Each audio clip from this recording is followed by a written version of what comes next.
Hi, boys and girls. Well, today we're going to take a walk with our friends William, Cammy, and Sam. You might remember them from our forest unit when they took us for a walk through the forest. Well, now they're going to take us for a walk through the snow. So make sure you're ready to listen carefully to their clues to try and find out what animal they thought left tracks in the snow or signs that they were there. And the story is called In the Snow, Who's Been Here? Oh, who is an asking word, and sure enough, there is a question mark at the end of our title to show that it's an asking sentence. In the Snow, Who's Been Here? And it's written and illustrated by Lindsay Barrett George. I think she did a great job. You can see those children looking up, trying to figure out who's been here. So, let's see if we can help them out. I wonder if there will be any adjectives or verbs. Remember, those adjectives are describing words, and those verbs are action words to try and help us figure out who's been in the snow. In the snow, who's been here?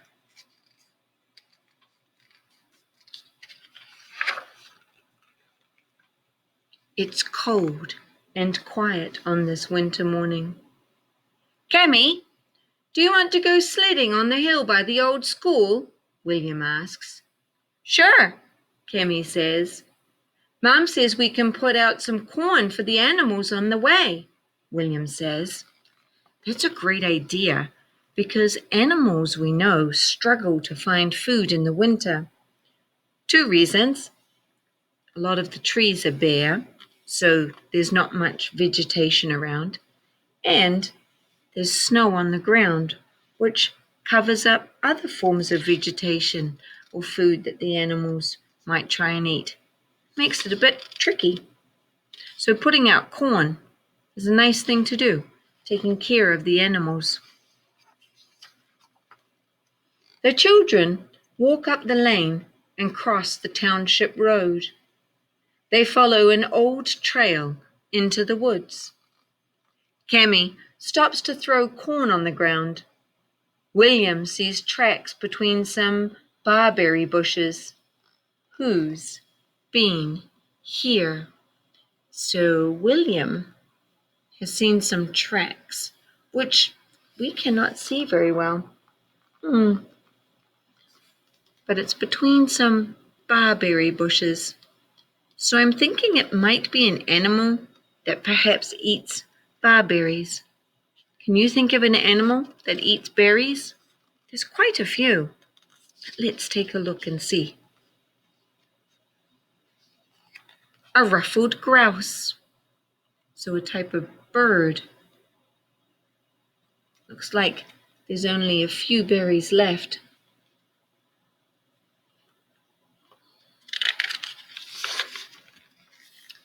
William and Cammy hike up a small hill.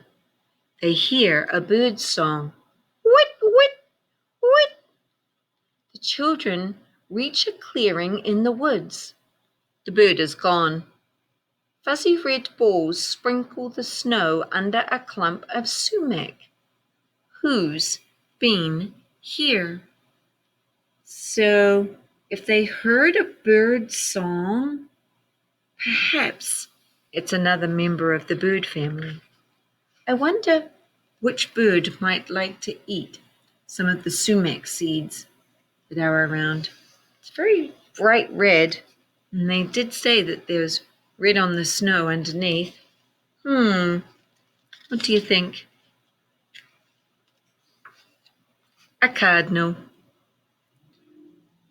So definitely another member of the bird family has been lucky enough to find some seeds on this winter tree. The trail winds along the frozen pond. William and his sister look up into the branches of an old oak tree. They see a leafy nest. Who's been here? So they're looking up high into a tree and they see a leafy nest, clump of leaves all put together. I wonder who that could be. Let's find out. A family of gray squirrels. Now, whenever you see a leafy nest like that, a bunch of leaves in the branches of a tree, it's called a dray. It's a squirrel's home.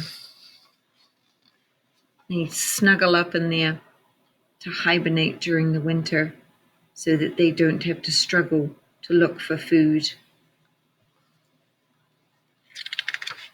Some of them wake up and take a little snack from some of the nuts that they've hidden, or acorns that they've hidden, or seeds that they've hidden during the fall. The children pass a hemlock tree. Freshly cut and gnawed branches lie at the bottom of the tree. But there are no footprints. Who's been here? Well, if they told us that the branches had been cut and gnawed and they're at the bottom of the tree, but there's no footprints, then I'm thinking it must be an animal that lives up in the tree, or at least spends a lot of time up there in the wintertime.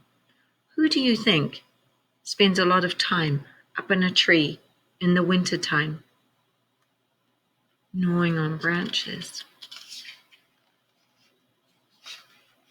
A porcupine. So now we know a porcupine gnaws on bark and branches during the wintertime as there's not much other food around. That's how he survives through the winter. Let's put the rest of the corn under that white pine tree, Cammy says. They spread the corn and they find a pallet of feathers and bones at the base of the tree. Who's been here? Oh, we know this animal.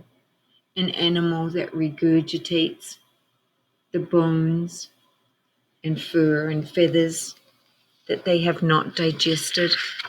You have to think back to our forest unit, an animal that is nocturnal, lives up in a tree. A great horned owl. Remember, they can't digest fur, feathers, or bones, so they keep it in their stomach and then they throw it up and get rid of it. They call that a pellet. I'm glad they've put some corn down there. Some of the animals might be able to eat it, but it won't be that owl, because remember, he's carnivore. He is a bird of prey, a raptor. William stops the toboggan. He sees a small hole in the snow. It is the entrance to a tunnel. Broken acorn shells surround the hole. Who's been here? So we've got the entrance to a tunnel. We've got broken acorn shells. Who do you think burrows under the ground in the winter to try and survive? A chipmunk. So now we know they build little burrows under trees and under logs so that they can survive the winter snows.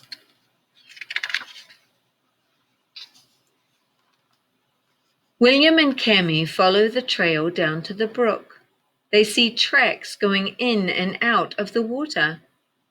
William finds a fish head on the bank. Who's been here? So an animal that can go in and out of the cold water and still survive and likes to eat fish. I wonder who that could be. A mink and a trout. So, well, it used to be a trout until the mink ate it and just left the head behind. So now we know this animal can survive in the winter by still catching and eating fish.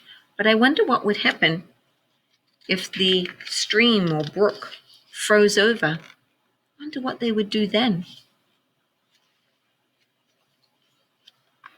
A clump of birch trees grows along the trail. A patch of bark has been rubbed off on one of the trees. Who's been here? So an animal that rubs up against the bark of trees. Wonder who that could be. Something that lives in the forest, at least. A buck. And we know that a male deer is called a buck. He's rubbing his antlers on the tree to get the velvet off. And those animals, deer, can often eat the bark of trees during the winter time if they can't get to the grass. So that's a good way to try and survive through the winter snows. The trail passes through a gate in a stone wall and ends in an open field at the top of the hill. "We're here," William says, "and it's a long way down." Cammy finds a toboggan with a thermos of hot chocolate, 3 cups, and some donuts. "I wonder who's been here?" she asks. But William knows. Who do you think has brought a toboggan of snacks and hot chocolate for them?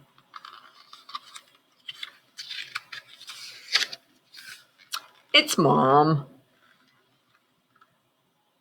Now they get to have a snack and a treat before they toboggan up and down the hill.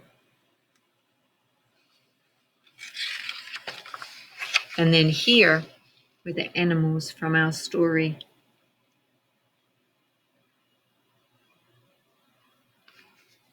So scientists, I want you to think, how do animals survive during the winter? What's some of the things that they do in order to be able to live through the winter? Because they don't have a warm, cozy house like we have, or clothes like we do. What do they do to try and survive? Think about some of the animals from our story and what they did to help them survive through the winter.